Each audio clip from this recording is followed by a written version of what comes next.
scoring. But unfortunately, I have to go with the Patriots because T.J. Watt being out, and I just can't see one of these teams being 2-0 and another one being 0-2. I think they're too evenly matched, and I just think Patriots will squeak by. Belichick usually out schemes Tomlin when they go head to head, so I'm going to give it 13-10 Patriots over Steelers. The first time these teams have played each other since '98. I just learned this today. First time these two teams have played each other since '98 without both Tom Brady and Big Ben. So it's been a long time since we've seen elite quarterback play from these two teams. So I think it's going to be a low-scoring, ugly game. I'm going to give the Patriots the nod. I don't disagree with that. This is definitely one of those toss-up games. Two great coaches, but two mid quarterbacks. The quarterbacks in this matchup are decent. I feel like this will be a defensive grudge match. No TJ Watt, like you said, is a huge loss. So I'll definitely go with the Patriots. If TJ Watt was playing, I would 100% take the Steelers here. But without TJ, I just feel like you guys' pass rush takes a huge hit. You still have Cam Hayward, of course, who's a solid player, very good player. But TJ Watt is TJ Watt. So I'll go with the Patriots in this one. I don't know when the last time they started 0-2 was. Had to be, I don't know, probably before Belichick even started there. So I'll go with the Patriots. This is definitely a hard one to pick, and you guys already touched on why. I think last week the Patriots had some serious offensive issues. It was very glaring that their offense was kind of stagnant last week, and then the Steelers had probably the best defensive showing of last week. But like you guys said, TJ Watt's not there, and that's kind of, I think, the biggest thing here, the biggest X factor here. So I am gonna go with the Steelers. Hey, The Steelers, man. The Patriots, I did not like the way the Patriots looked last week. And honestly, though, even though the defense had a really good week, I think a lot of that was interceptions and stuff, which means TJ Watt wasn't really super involved in a lot of that. So I'm going to rock with the Patriots this week. With the Steelers this week. And I pray that it doesn't come back to bite me. So we got the Panthers and the Giants up next. Big one that they're talking about here in North Carolina. So go ahead, B. I'm actually going to pick the Panthers in this one. I know they let me down last week. Expected them to win by 3. Fortunately, the Browns got the last possession and returned the favor to Baker, and they won with that field goal late in the game. Looks like the whole AFC North has stud kickers, by the way, after seeing that. I think I can't see the Giants going 2-0. I know Brian Daboll's definitely sparked a different energy in that team, and them going for 2 last week against the Titans and getting that upset showed a lot of grit. But Daniel Jones is still their quarterback, and I can't see a Daniel Jones-led team starting 2-0. So I'm going to go with the Panthers and Baker getting his first win as a Panther. I agree with that, honestly. I'm going to go with the Panthers as well. If it hadn't been for what did he hit a 60-yarder? The Browns beat the Panthers last week. So, I'm going to go with the Panthers this week. They're the better team here. I can't really say who's the better quarterback. It's kind of a toss-up there, just whatever you prefer. But I feel like the Panthers have the better overall skill players than the Giants do in terms of running back and receiver. So, and defense, I like the Panthers' defense as well. So I'm going to go with the Panthers in this matchup. But it's going to be a very close game. The Giants, from what I can see, are a more competitive team this year. That upset of the Titans week 1 was a very good win. But I like the Panthers this week. As much as I hate Baker Mayfield, he is better than Daniel Jones. So I am going to have to rock with the Panthers here. Hate to say it, but I think that overall that they have the better team. And like Donald said, they had a better skill position players.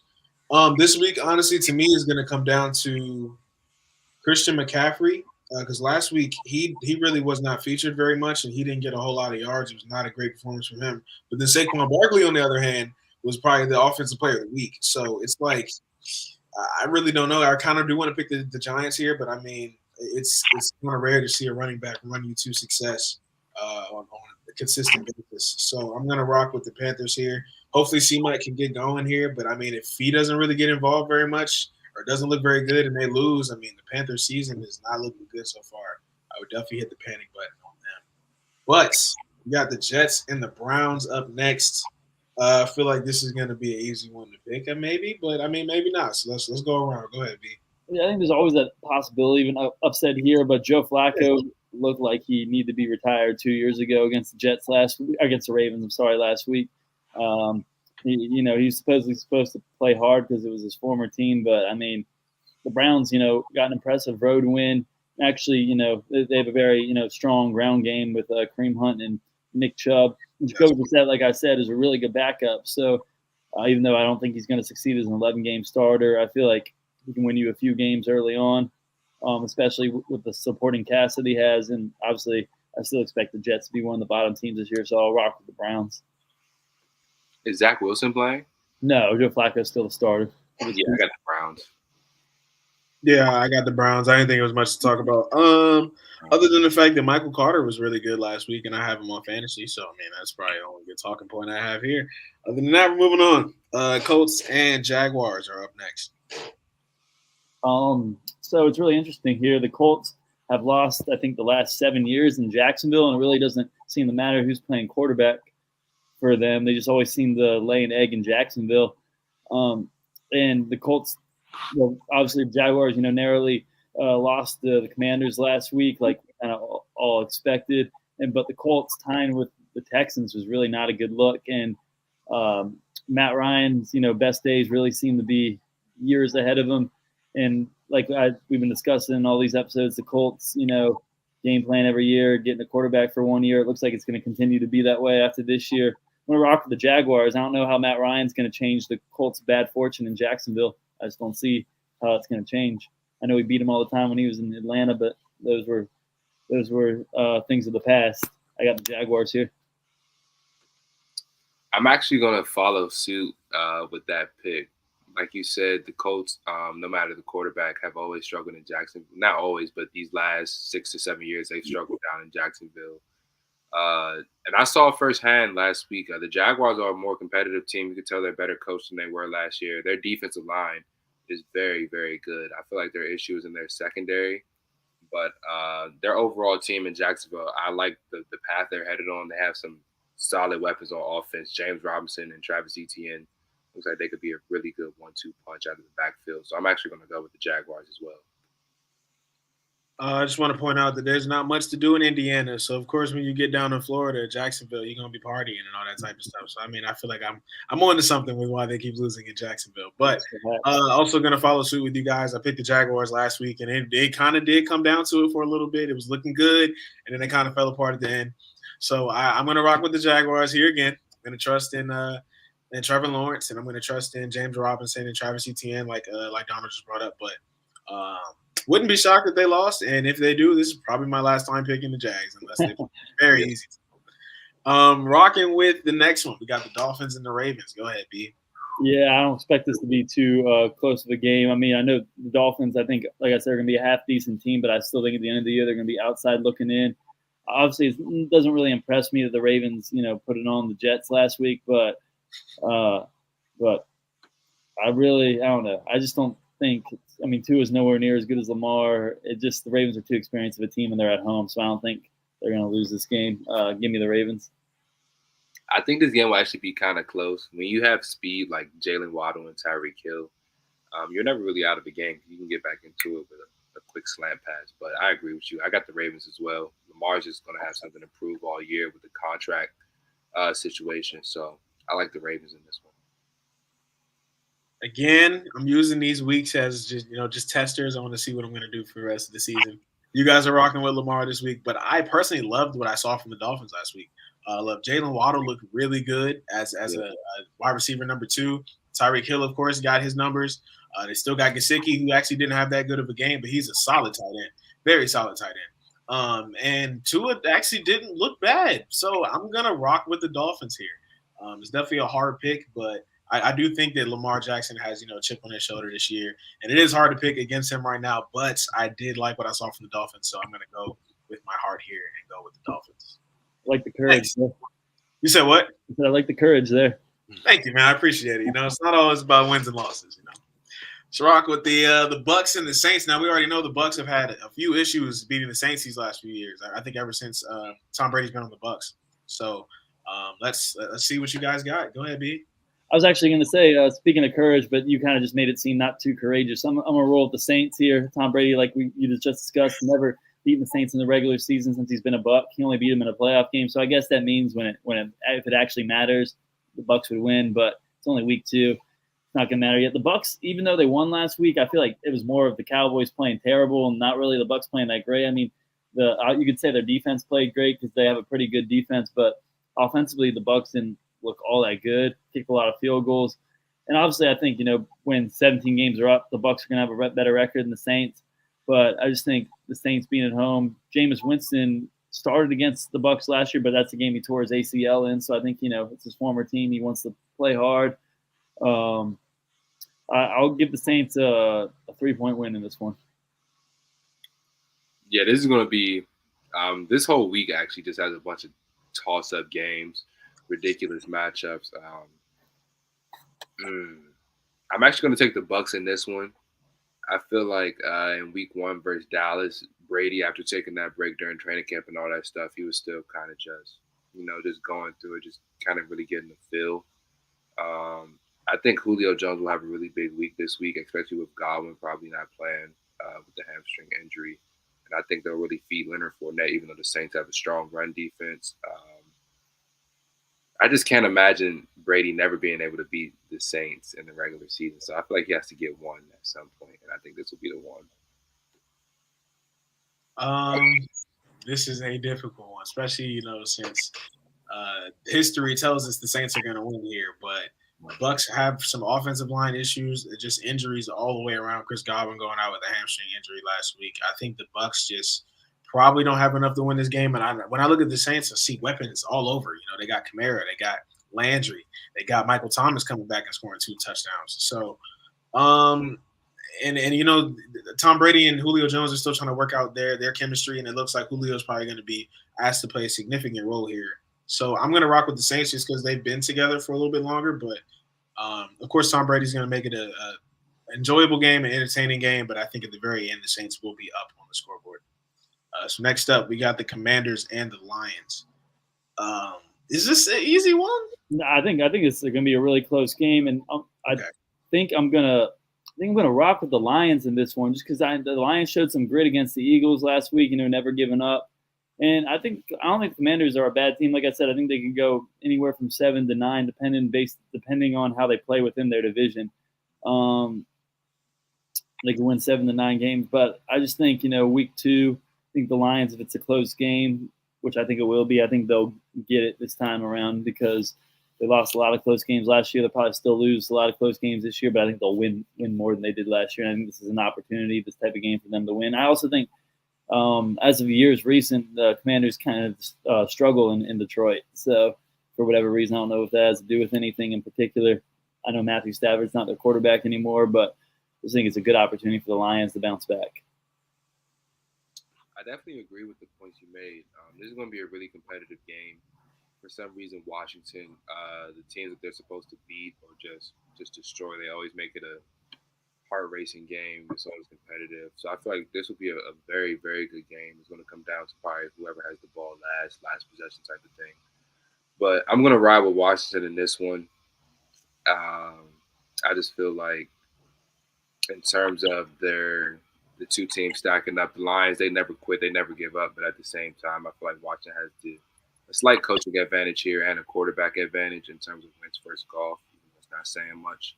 So I'll ride with the home team in this one, but it'll be a very, very competitive game. When I first saw this, I wanted to say Commanders were going to win, and that's why I asked, is this a close one? Because I think it might be. DeAndre Swift, man, he looked great last week. DeAndre Swift looked really good last week. It looks like the coaching staff is trusting him with the ball this year, and I hope that he can continue to produce what he's been producing. And I don't hate Jared Goff personally. I really don't. I think that he's a solid quarterback, and I feel like he's he can actually win you some games. Maybe not any games like against the Bucs or something like that, but against the Commanders, maybe if they have the off night, then maybe I think they can get a dub. But I am going to ultimately rock with the Lions here, like B said. It is hard for me to go against the Commanders, though, because I do feel like that they are significantly better this year than they have been a lot of other years. But I really like what I saw from DeAndre Swift, and then they have some other weapons on the field as well. So I'm going to rock with the Lions. And one thing I noticed about this game real fast, I remember last week we talked about how the Saints were playing the Falcons, and Mariota and Winston Mariota were 1-2 in the 2015 draft.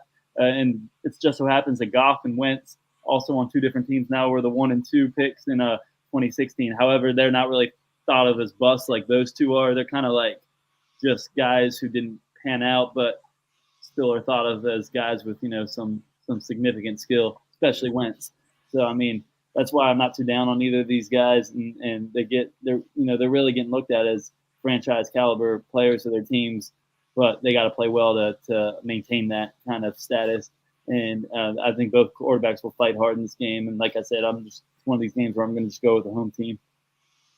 Absolutely, and I do think Carson Wentz is probably the better quarterback here. I just don't think it's a huge drop off to where Jared Goff is, and then I feel like Jared Goff can kind of rise up to Carson Wentz's level, whereas I can't see Carson Wentz really rising up to any higher level that he's at. So that's why I'm gonna pick the Lions. Next, Seahawks and 49ers. Seahawks getting a surprisingly crazy win last week. Definitely a shocker alert, man. How do you guys feel about the Seahawks and the Niners this week? Honestly, it's really hard for me to make this pick because just based off of history and currency, the Seahawks absolutely own the 49ers. Even when the 49ers are a better team, it seems like the Seahawks still beat them most of the time. And Trey Lance did not look good. I know he was playing in what looked like a mud bath in week one. It was terrible weather, but that's where someone like Trey Lance is supposed to be better than a guy like Jimmy Garoppolo. You know what I mean? Because he's got better athleticism, and it just looked like it looks like if the Niners lose this game, really, schedule came out. A lot of fans and a lot of spectators were saying they should start 2-0, and if they start 0-2, it's going to be really, really hard not to turn back to the Garoppolo when you'd think Garoppolo would have. Garoppolo beat the Bears last year on the road, and he's beaten the Seahawks a couple times. Still struggles against them most of the time, but it's really a big game for Trey Lance. And if he doesn't win this game, the articles are going to start coming out. You know what I mean? The leash is going to get just a little bit tighter after that. I honestly don't know what the Niners do if they lose this game. And Seahawks are such a well-coached team and have such a mental edge over this team specifically because of how they treated in the past. But I'm going to rock for the Niners just because I know the Trey Lance era can't end so soon, and I think it's really headed in that direction if they lose this game, and I'm going to give it a chance to continue. I don't think it's as big of an issue as you were kind of describing. I think the Niners will be okay. It was his first game, his first career NFL start, like officially just being named the guy in terrible weather in Chicago. That was a really tough game. The Niners honestly still could have won that game despite all the factors going against them. But I like them against Seattle this week. I feel like Seattle's still going to be riding too high off of that upset over the Broncos Monday night. So I like the 49ers in this one back at home, and it may not be close in my opinion. I think the Niners might win by 10 plus. Difficult game to pick. Rocking with the 49ers this week. It's definitely a drop of a hat. I have no clue. Flip a coin, pick a team. I have no clue about this one. They have to win this game. Like if they're gonna do anything. I agree, but at the same time, I feel like I can't. I wouldn't be shocked if they lost the game. And it's a good thing that they do still have Jimmy G because I feel like they must have seen something at the end of training camp or something like that where they were like, I don't know if we want to really go forward with Trey Lance all the way. So I think it is really good that they do still have Jimmy G so that if they do start 0-2, they're like, okay, we can make this change and maybe, bring Trey Lance along a little bit slower. But, yeah, I'm going to rock with the Niners this week. I mean, hopefully they get a dub. But if not, I mean, Trey Lance is probably on a pretty hot seat right now. So next up, we have the Falcons and the Rams. I also do not think that this is going to be much of a conversation. No, the Rams are absolutely mad about how they played last week, and there's just no way they can lose this game. I can't see it. Everything would have to go wrong for them to lose this game. Everything went wrong last week, so I'm like, I don't know. Against a much better team. Yeah, I agree. I'm playing. I just wanted to see if anybody would take their pick. They're not. Yeah. So Next up, we got the Cardinals and the Raiders. This is a tough one. Both teams lost last week, so both teams are going to be looking to get that first dub and feel good about themselves for the season. So go ahead, B. I think the fact that a high caliber player like Chandler Jones went from the Cardinals to the Raiders, I think that gives the Raiders a little defense. The Cardinals defense was absolutely abysmal last week against the Chiefs, and I know the Raiders aren't obviously Mahomes or Derek Carr isn't nowhere near as lethal as Mahomes, but the Raiders do have a lot of lethal weapons on offense, and they are at home, and they're in a very competitive division. As opposed to the NFC West, which is a competitive division, but all but the Seahawks lost last week. The team that's supposed to come in last was the only team who won last week, so there's still some wiggle room to overcome a rocky start in the NFC West. And the AFC West, it's win now. It's pretty much like the playoffs already in the AFC West. You can't fall too far behind. So I'm going to rock the Raiders here. Yeah, I got the Raiders as well. They had a tough matchup week 1 against the Chargers, but I feel like they definitely held their own as best as they could. Khalil Mack and Joey Bosa, they're just menaces to have to try to block against. And then without playing the whole preseason as well, I think most of the Raiders starters didn't play at all during the preseason. So I feel like they were kind of dusting the rust off last week. So I feel like against the Cardinals, they'll bounce back. And I got them winning by maybe a touchdown. I have Raiders here, and I feel like the Cardinals are going to be very upset the fact that they paid Kyler Murray all that money, and it seems like they may not be competitive, honestly, with some of these better teams. There was a significant, and I mean significant, gap last week between the Cardinals and the Chiefs. It was ridiculous. They wiped the floor with the Cardinals, bro. And I've heard people picking the Cardinals to make it all the way to the Super Bowl. It's like, bro, there was a huge difference between a Super Bowl team and then what the Cardinals are right now. So I'm gonna rock with the Raiders. And Derek Carr, I think, has a lot to prove this week because a lot of people were saying after last week, he's not that guy. He's not ready to pass it to Devontae Adams. The Raiders aren't ready to be a good team yet. And so I think Derek Carr is going to be looking to, prove some things this week. And, man, just look out for the stuff they're going to be saying about Kyler Murray, man, if the Cardinals start out 0-2 here. So next up, we got the Texans and the Broncos. I also don't think this is going to be any type of argument here. Anybody? No, Broncos are going to win this game. All right, well, there we go. Next one, we got the Cowboys and the Bengals. This may not even be an argument here either. Bennett, what do you got?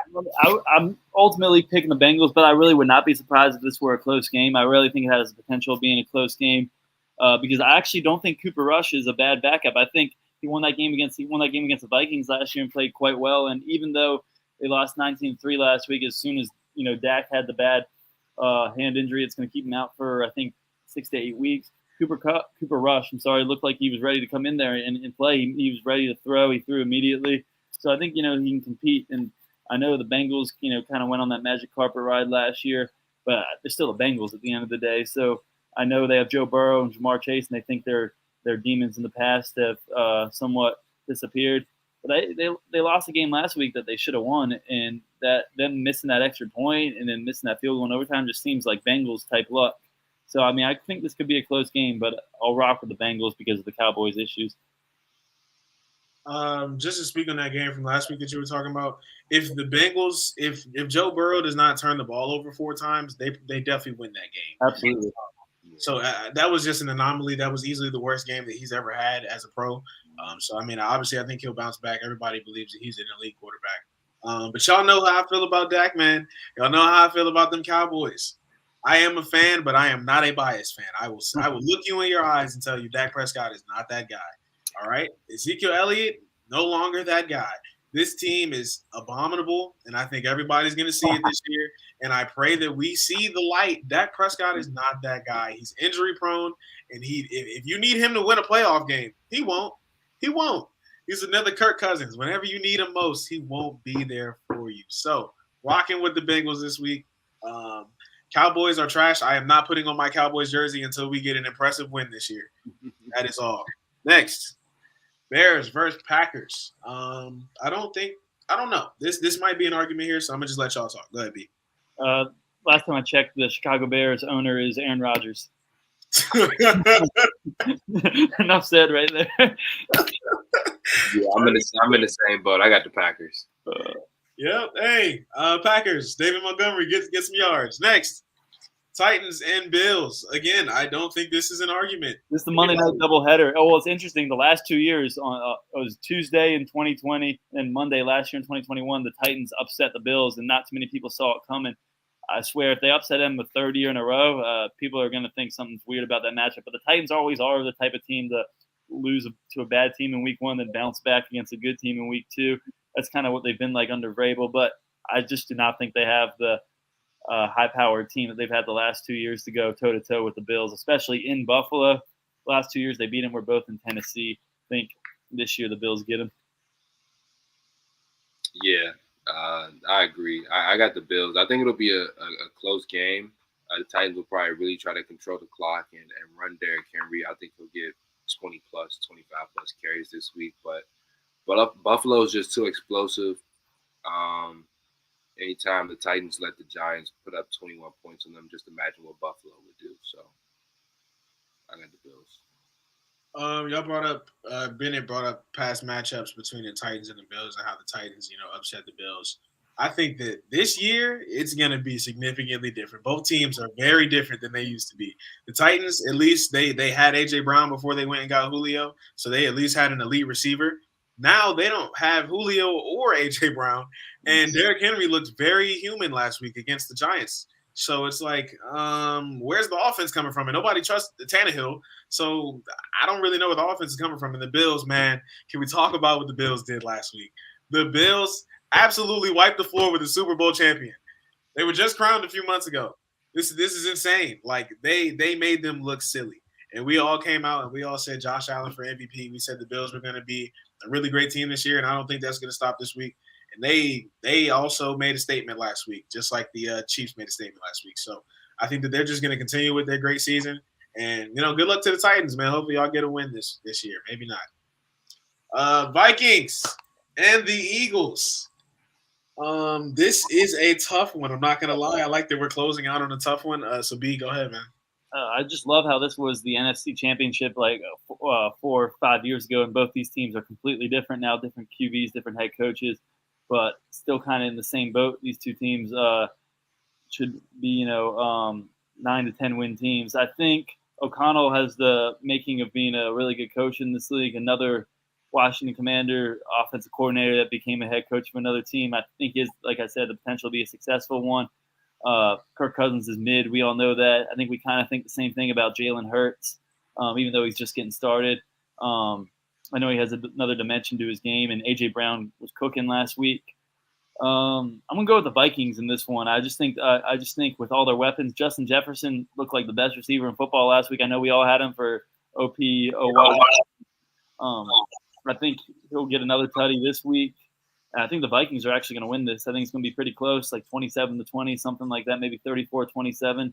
I like the way they played against the Packers last week, and I think their momentum continues on Monday. Yeah, the Vikings are definitely going to be a very much improved team this year. Kevin O'Connell is just finding ways to get their playmakers the ball. You can tell early he's going to make sure that Dalvin Cook and Justin Jefferson are heavily involved. And also their defense is very improved as well. So the Vikings are just overall a better team. But Kirk Cousins in prime time is still something I will never trust. So I'll go with the Eagles in this one. And bold take, I'm actually have the Commanders and Eagles both going in 2-0 into their Week 3 matchup. So that'd be amazing. Wow, what a flip-flop there. I definitely thought he was going with the Vikings. I'm going to rock with the Vikings. I do like the Eagles team. Y'all did hear me earlier say that I am a Jalen Hurts guy. I do like Jalen Hurts. I kind of do like what he could potentially be. A.J. Brown, of course, was cooking last week. But the Vikings skill players are just too good. They are just too good. If Kirk Cousins on a week-to-week basis is decent and a game manager and can get the ball in decently good places, they will be fine every week. Dalvin Cook, a top 5 running back in the league. Justin Jefferson, probably a top 3 wide receiver at this point. I don't think anybody's really arguing that. Adam Thielen, They have guys. And then if Dalvin Cook goes down, they got Alexander Madison, one of the best backup running backs in the league. Like, they just have so many weapons. Like, I don't know. The Eagles, I can't see them being able to keep up with this team. But it will be impressive to see them, be competitive for once. The Eagles, I do have them winning the NFC East. So it's probably good to see them. I'll probably be rooting for the Eagles this year instead of the Cowboys, unfortunately. But that's going to do it. That's all the topics that we have for today. Is there anything else that you guys want to add? I look forward to a great week 2 of football. Definitely. Yeah, absolutely, man. Make sure y'all like, comment, subscribe. Hope y'all enjoyed the episode. We'll be back at y'all next week with week 3 picks. Again, congratulations, Bennett, on winning our pick'em for the week. We'll see y'all next week. See y'all next week.